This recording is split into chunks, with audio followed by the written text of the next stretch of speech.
Now this is super fascinating. If I come over to these insects, look at this.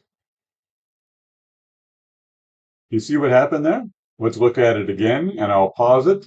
So right here you can see that this is two attached sprites. It's sprite 6 and 7. And then this one is sprite 4 and 5. And then it goes back to 6 and 7 and 4 and 5. But then watch what happens when they get right here. They turn into Blitter objects. So there's two left here. Look, they both turn into Blitter objects too. So let's look at it the other way with the Blitter visualizer on. And then look, they're not Blitter objects there, and then they become them.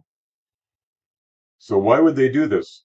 Well, it's not for speed, because right now when they're sprites, if I go frame by frame, frame, it's 50 frames per second. And now that these front ones are Blitter objects, if I go frame, it's also 50 frames per second. Even when all 8 of them are Blitter objects, they still are 50 frames per second. Frame.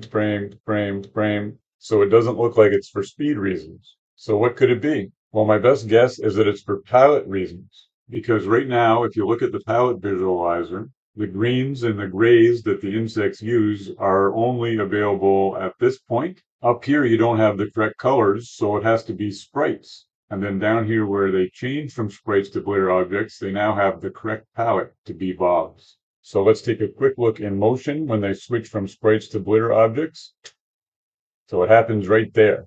And that's right in the heart of where it's the correct palette. So it's kind of crazy that they went to all that effort when they could have just spawned them somewhere else or had a different palette set up for the foreground. So very impressive for a budget game. And check out the copper visualizer when they come down. When they're sprites, look at all that. That's crazy amount of copper action.